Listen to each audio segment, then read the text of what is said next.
Can Washington pull off a big flip in 2026?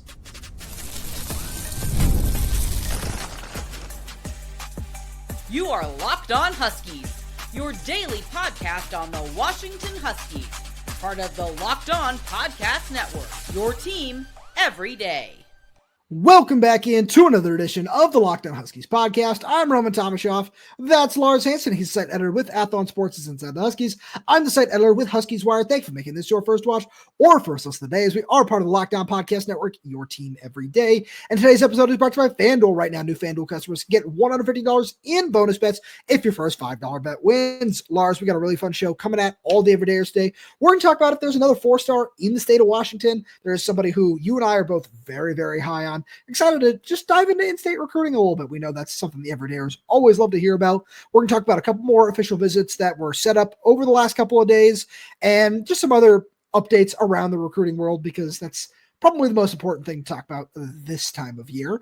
But the big theme of the show today is, Lars, as we're recording this on Sunday, we saw one of Washington's top targets, the top interior defensive lineman on the West Coast, Siale Katawonga, commit to USC. And it posed a question that you and I wanted to talk about is, can Washington pull off a flip of a highly rated prospect in the 2026 class? And the name that there's been some smoke around, because he is Jason Kafusi's nephew, is 4-star Oregon commit Bott Mulitalo. Yeah, and I think that one, I know it's going to sound crazy, but I think of the guys that they're in position to at this point in time flip, he's probably the best bet. I think Bott's the best bet in terms of that, because you look at the emphasis they're putting on the state of Utah, where they offered Tristan Kais and a number of other guys. I know Ryan Walters went to go see a quarterback at that high school, and then they ended up offering Tristan. So it's one of those, okay, like, you know, how much are you paying attention? But I think they really do seem to like the state of Utah and kind of that mountain region where you're still on the West Coast-ish, even though it's not the coast. Because I think we were joking about that on the show. It's like, it's not the coast, it's not California. But it's bad. But it's still a very fertile ground, especially when it comes to defensive linemen and offensive linemen. And you look at the high schools that kind of produce those guys, that seems to be one where you enter the Kafusi relationship. That obviously, don't get me wrong, reminds me of almost when the Arizona coach before Jedd, Kevin Sumlin, hired one of the Uyunglele's relatives. Right. And I'm like, and it's like, you're not getting DJ, my guy. He's like, well, you know, I'm like, you're not getting DJ. But I think yeah. Right, but right, obviously. That was way, he was way down the line. But but when not there by that point. I don't even think someone's in the sport anymore. Anyway, back on track. But the point being that you know, when you're looking at what they need, and obviously Bott has some interest. Yeah, it's not, you know, a guaranteed flip by any stretch of the imagination, but it does almost seem like one of those where you're looking at Jedd saying, hey, you know what, Oregon flipped a couple of guys from us. This year we're going to flip one from them. And then, of course, you know, we can already tell you what's going to happen in the Twitter comment section where, oh, we're going after the number one guy. We didn't want him anyways. Then it's like, right, you didn't want Bott. right, okay. I'm sure you're going after somebody else, but everybody wants Bott.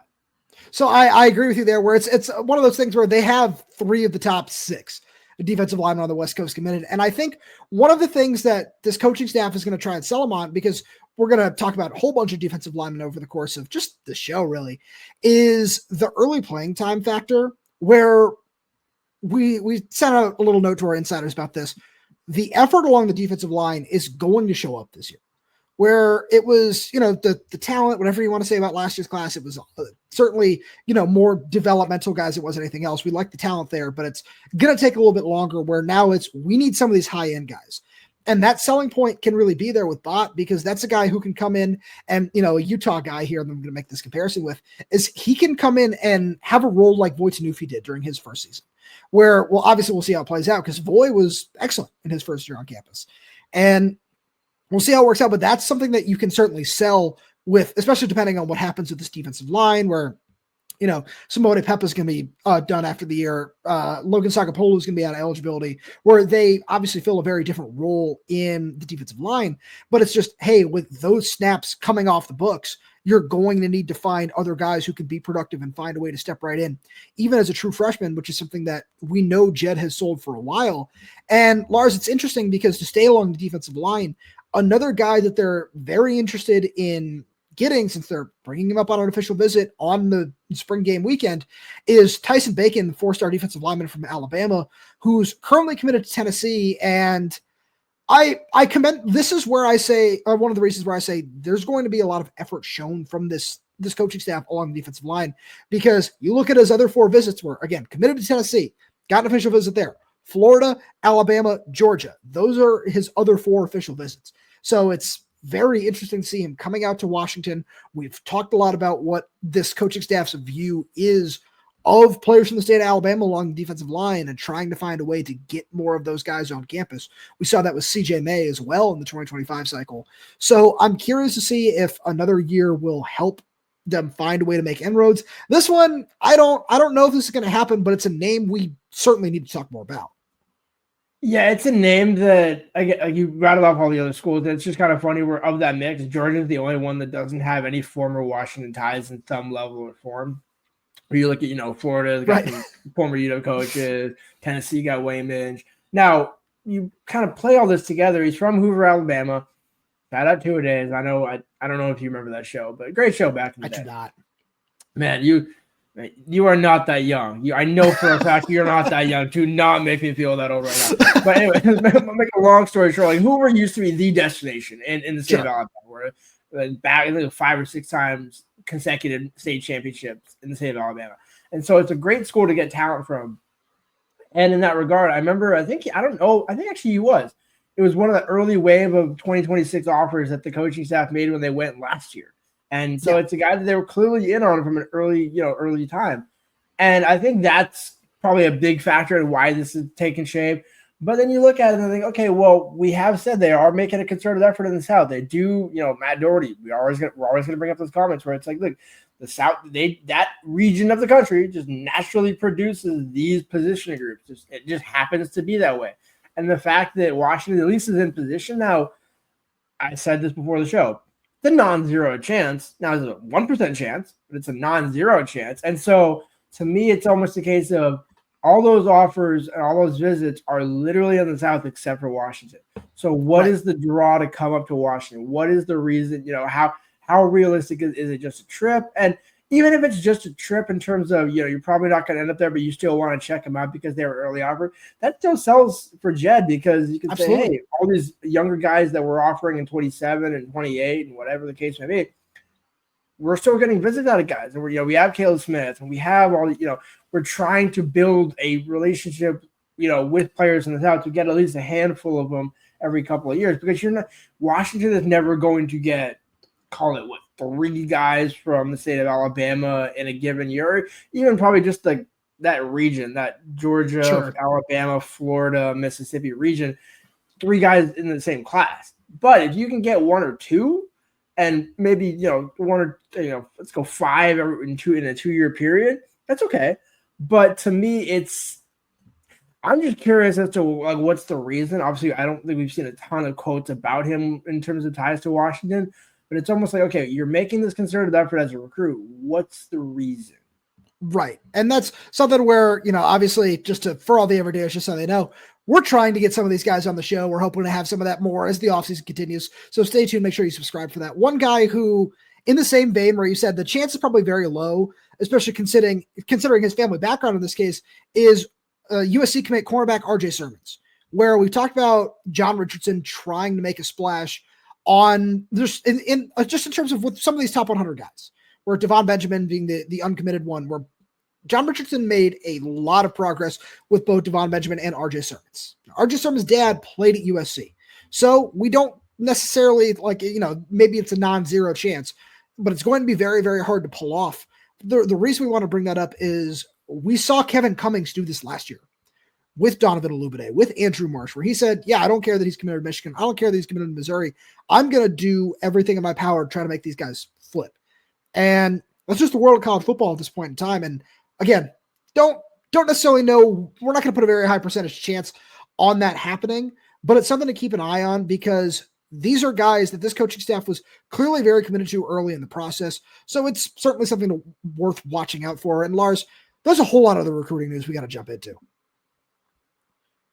which we'll get to right after a message from our good friends over at Prize Picks, because March basketball is here, and there's no better way to get in on the action than with Prize Picks, the best place for daily fantasy sports. With Prize Picks, you pick more or less on at least 2 player projections, and you're right, you can win up to 1,000 times your cash. It's fast, easy, and keeps every game exciting. I love how I can make my picks in less than 60 seconds and stay engaged all game long. When I win, my money hits my account in as little as 15 minutes. No waiting around. And with Taco Tuesday deals, Prize Picks offers weekly promos like Taco Tuesday and so many other ones where you can get discounted player projections for even more value. Download the app today and use code LOCKDOWNCollege to get $50 instantly after you play your first $5 lineup. That's code LOCKDOWNCollege for $50 instantly after you play your first $5 lineup. Prize Picks, run your game.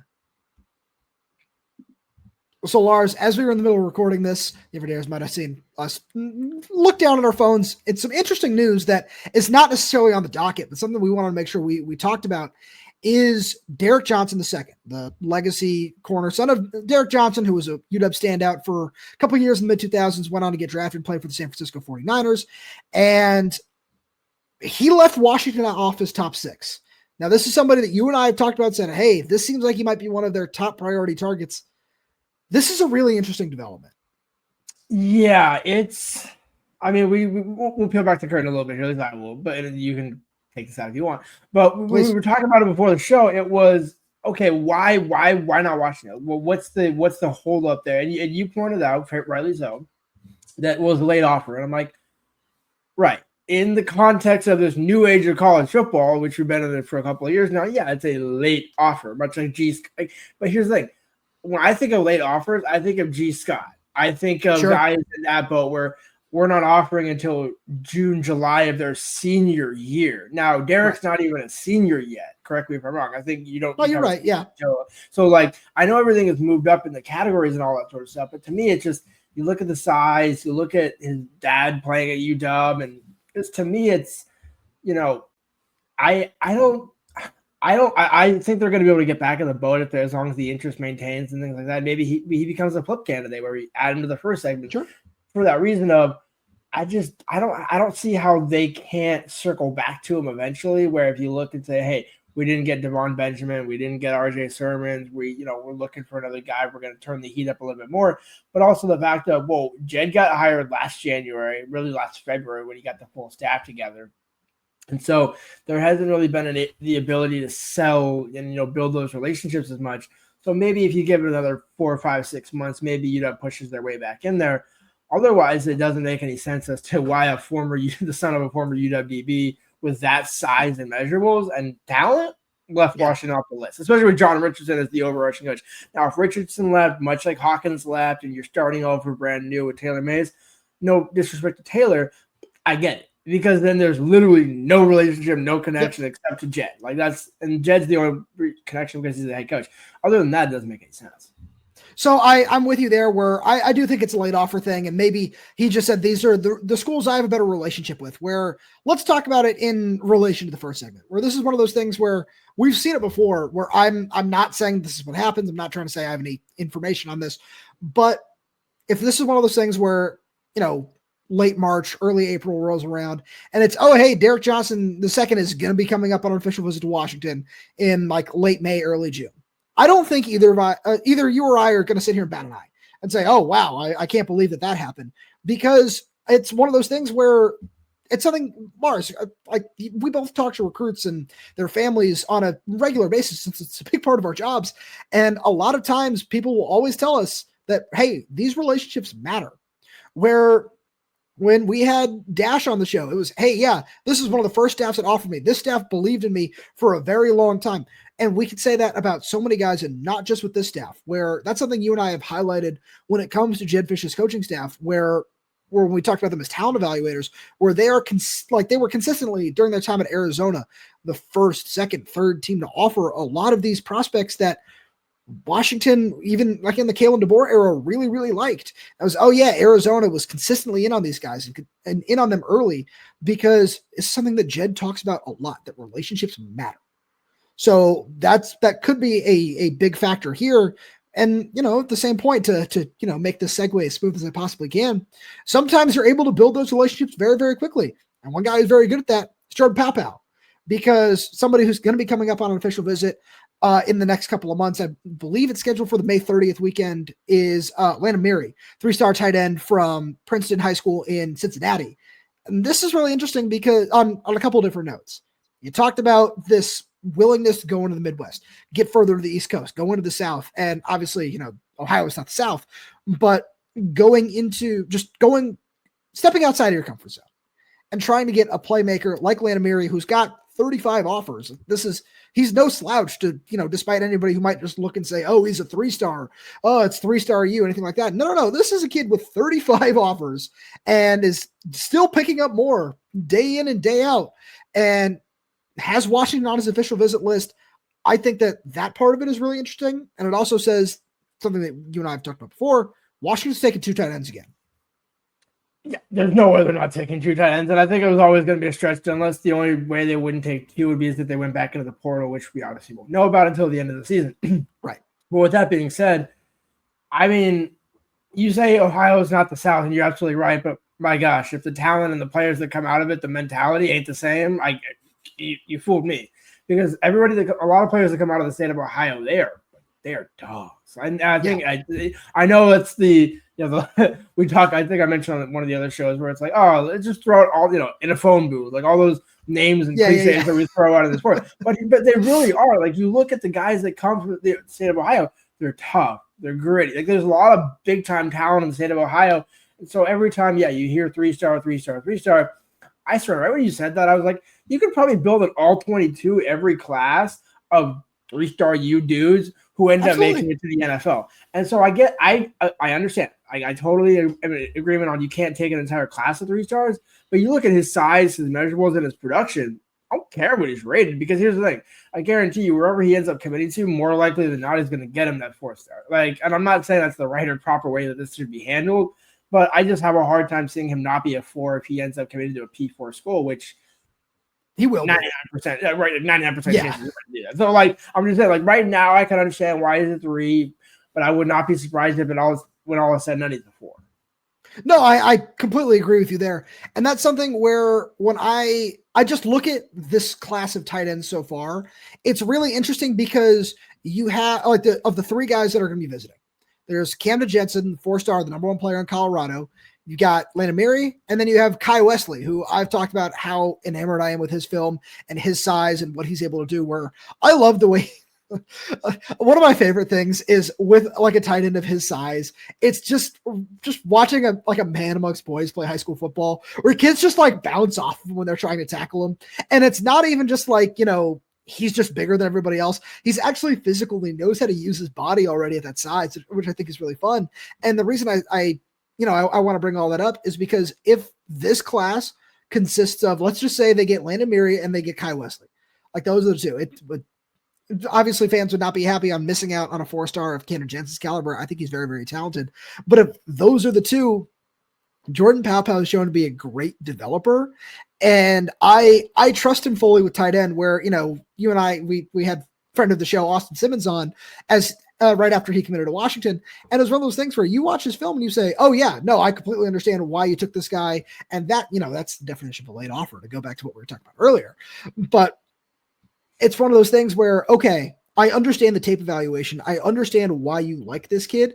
Now let's see them close on some of these guys earlier, where if you really love Landen Miree that much, you got to make sure he commits, because he has such a really massive offer list and just so much interest from, LSU, Florida State, now North Carolina's getting in the mix, whoever else you want to say. I can't remember where else he's supposed to be taking official visits to, but that's really interesting. And then, Kai Wesley on top of that, he's got everything that you look for in a top tight end, where I remember writing an article about Washington's top 2026 targets over on Huskies Wire back in October. And I said, number 1 tight end target right now that I have on my board is Kai Wesley. That's the kind of kid that no matter what the ranking is, you like that film so much. And you can say the same about Landen Miree, where going forward, I just think that there's a really great plan in place at that position. I agree. And I think I think it's almost the benefit of having Jordan Paopao just be your tight ends coach now, where he can go and do this level of recruiting. And not that he wasn't already, but it just almost kind of makes his job easier from that standpoint. And the fact that they're also like, this is where I'm not saying will backfire, but you say the Dominic Kirks thing where, okay, is the distance and then having to make that connection and keep that. But then you saw Donovan Robinson last year, granted at linebacker, but you've shown the ability in Caleb Smith, and you can go on down the list of guys outside the footprint who committed early and actually signed and are now enrolled. Like that is the key sign where usually it had been, hey, well, we're offering him. Oh, hey, we got him up on a visit. Oh, hey, he's still interested. It's like, oh, no, finally Ohio State offered, or Penn State offered us. Alabama offered, so now he's going there, and we can't really hide him anymore. And it's like, no, I think that's the thing that separates Jedd is he's got the confidence and the cojones to make the reach and hold on to it at the same reach, and at the same level. And I think that's almost invaluable and something Washington hasn't had in a long time. No, I certainly like where you're going with that, Lars. As we move on here, I think there's another 4-star in the state of Washington who's coming up on a visit, which we'll get to right after a message from our good friends over at FanDuel. When the game tips off, the NBA action is just getting started, and there's no better place to get in on it than FanDuel, America's #1 sportsbook. With FanDuel, you can place live bets throughout the game, so even if you miss the opening tip-off or want to bet on a fourth quarter comeback, you can stay in the action. And if you're looking for a bigger payout, you can even combine your live bets into a same-game parlay. I love using FanDuel's live betting feature because it keeps every moment of the game exciting. Whether I'm backing my team for a late game rally or picking a player to hit a clutch 3, I never feel like I missed my chance. Plus, the app is easy to use, and when you win, you get paid instantly. Right now, new FanDuel customers can get $150 in bonus bets if your first $5 bet wins. Just visit FanDuel.com to join today. That's FanDuel.com for your shot at $150 in bonus bets. Make every moment more with FanDuel, the official sports betting partner of the NBA. Lars, I watched the film of Ramzak Fruean the other day. Shout out, by the way, to Insider Coker, or Coker than Pepsi on Twitter. Y'all probably have seen him around. He sent us a little note in the Insider group and said, hey, you should watch Ramzak Fruean's film. I haven't watched a lot of guys in this class, but he's somebody who I'm really, really intrigued by. Watched it on Friday, sent him a note back, and just said, whoa. Because his film is a lot of fun to watch. For a little bit of background, for all the everydayers who might not know him, he moved here, moved to Spanaway, goes to Bethel High School now, moved here from Hawaii, and he's told Brandon Huffman in an interview, like, that was the best thing I've done for my career. He picked up 8 offers in January, is rising really, really quickly. He's the number 5 player right now in the state of Washington on 247 Sports. He actually jumped over Wasi Lalobi, Washington commit, and you watch his film. I like to call him the missile because he lines up at safety and he comes downhill and he hits. He lines up at linebacker. He comes downhill and he hits. And as he told Brandon Huffman, yeah, some teams are watching to wait and see if I, keep growing and they might make me an edge rusher.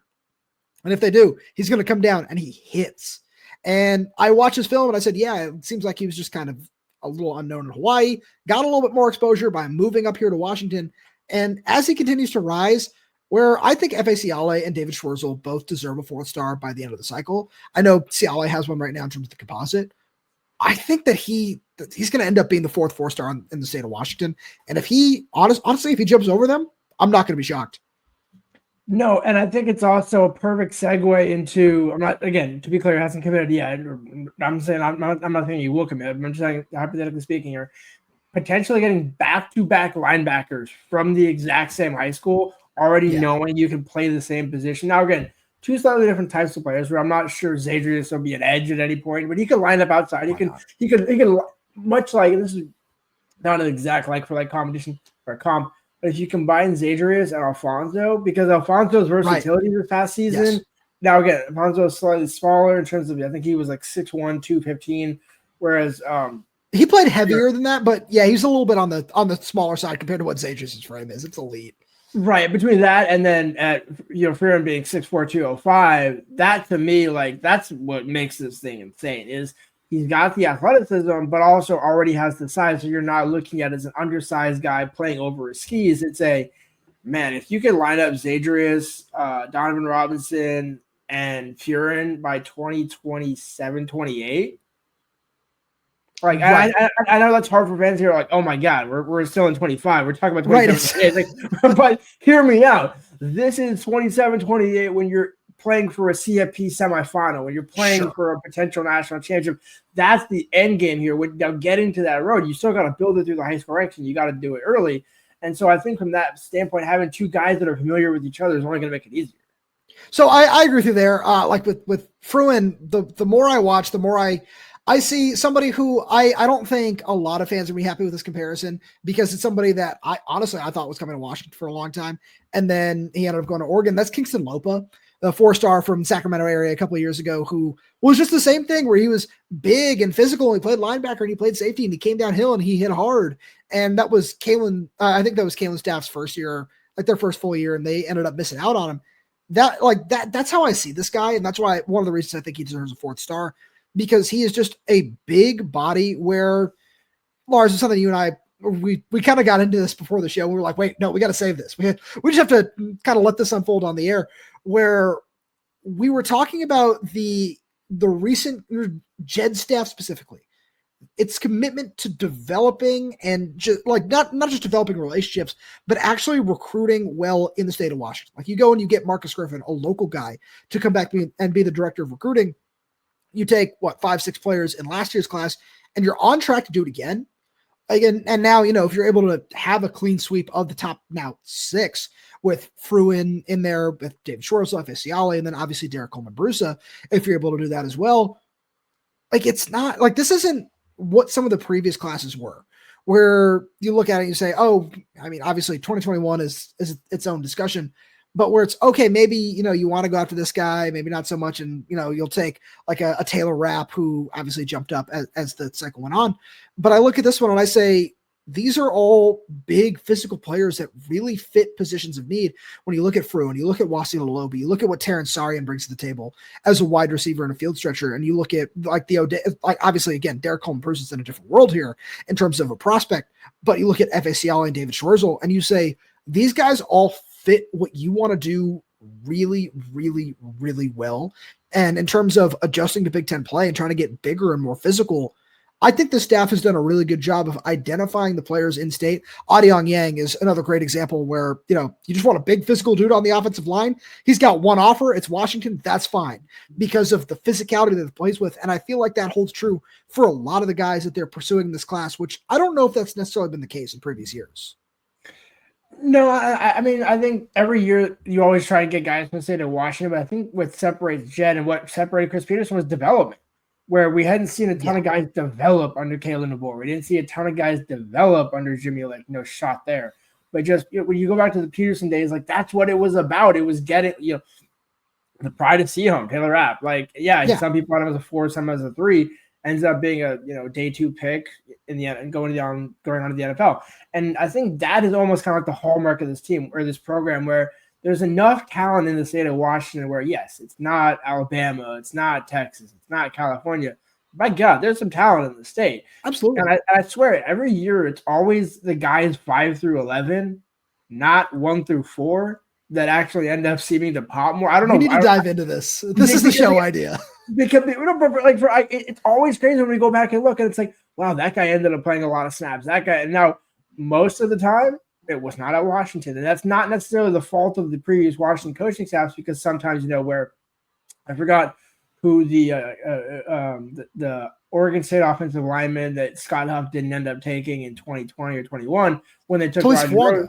Right, because they took Roger Rosengard. So there was some classes where it's like, hey, we're going to take the 4-star out of state instead of the 3-star in state, but that doesn't knock the 3-star in state. And Jedd seems like the type of guy where, we can offer the guy from Colorado, but I would almost rather have the guy from Washington so we can develop him. And that proof of the pudding right there is you can still develop those guys, and you can still end up getting not necessarily first-round talents every year out of those guys, but you can get NFL bodies out of that, especially when you have an NFL program with a former NFL coach, and everything kind of builds together. And you talk about Ryan Walters and the things he can do to build up a defense.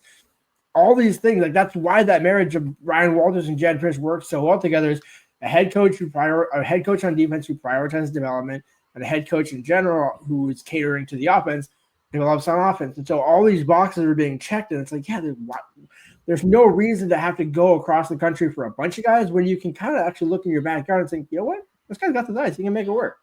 So I want to wrap this up to shout out to one of our everyday Santi Wong, who pointed this out in the comments the other day, where he said, hey, Ryan Walters loves to cross train guys at corner, at safety, which is like John Richardson has certainly done his fair share of as well. So the mesh of those two is going to be very, very fun.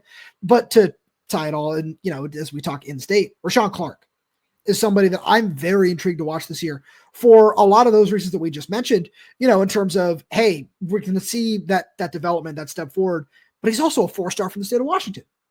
So it's one of those things where, you put that out in front of whoever you want it to be, right? Whether it be Derek Coleman-Bruce, David Schwerzel, F.A. Siale. I'm sure a lot of these guys will probably have made a decision by the time the season rolls around, because a lot of guys just want to get it out of the way before their senior year. But if you can have a selling point and say, hey, look at this, we have one of these 4-star, because like Caleb Presley is another one where we'll see how that works. I don't think he's going to end up starting this year through no fault of his own, because, Ephesians Pressock and Takario Davis are ahead of you. That's kind of hard to usurp at this point in time. But Rashawn Clark is somebody who might start in the nickel. It seems like he's got a good opportunity to win that battle with Dyson McCutcheon, with whoever else might end up competing for that spot. Maybe Laurie Bryant's in there. Who knows? We'll see. But if that's somebody who's able to take a step forward this year, you just add him to that list of guys from the state of Washington, whoever you want to say. Like I want to exclude Budda Baker from this. And, just because he was a top 50 guy, you knew what you were getting when you got Budda Baker, and he came in and was, lived up to it and then some.